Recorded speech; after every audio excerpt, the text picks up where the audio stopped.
ಬಿಚ್ಬಿಡ್ರಿ, ಕೆಳಗೆ ಬಿಚ್ಬಿಡಿ ಅವು ನೋಡಿ. ಆತ್ಮೀಯ ಕನ್ನಡದ ಬಂಧು, ಮೈಸೂರು ಮಹಾನಗರ ಪಾಲಿಕೆ ನೋಡಿ ಇಲ್ಲೇ ಇದೆ ನೋಡಿ.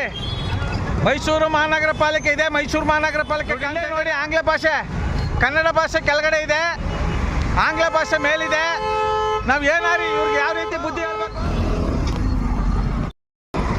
ನೋಡಿ. ಆತ್ಮೀಯ ಕನ್ನಡದ ಬಂಧುಗಳೇ ನೋಡಿ, ಹಂಗೆ ನೋಡಿ.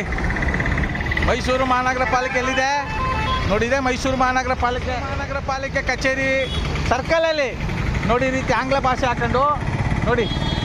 ನಂದಿನಿ ಹಾಲ್ಗೆ ಎಂಥ ದುಸ್ಥಿತಿ ಬಂದಿದೆ ನೋಡಿ. ಎಂಥ ಭ್ರಷ್ಟ ಅಧಿಕಾರಿಗಳು.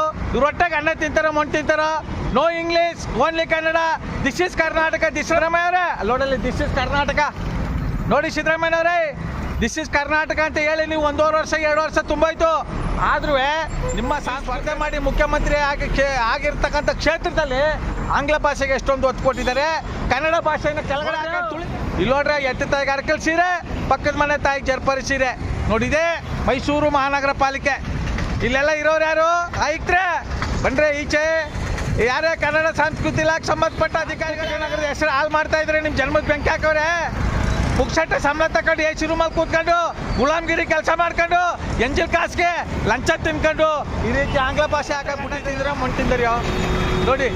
ಇಷ್ಟು ಸಾವಿರಾರು ಜನ, ಲಕ್ಷಾಂತರ ಜನ ಓಡಾಡೋ ರಸ್ತೆಯಲ್ಲಿ ಈ ರೀತಿ ಆಂಗ್ಲ ಭಾಷೆಗೆ ಇಷ್ಟೊಂದು ಒತ್ತು ಕೊಟ್ಟಿದ್ರಲ್ಲ.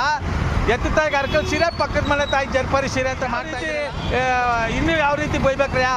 ನಿಮ್ಗೆ ಮಾನ ಮರಿದಿಲ್ವೇನ್ರ್ಯಾ? ಮಾನ ಮರಿದಿಲ್ವೇನ್ರ್ಯಾ? ನೋಡಿ, ಎಲ್ಲೋಡಿ ಅಲ್ಲೋಡಿ ಸರ್ಕಲಲ್ಲಿ ಎಲ್ಲ ಬರೀ ಆಂಗ್ಲ ಭಾಷೆಯಲ್ಲಿ ಇರೋದು ವ್ಯವಹಾರ.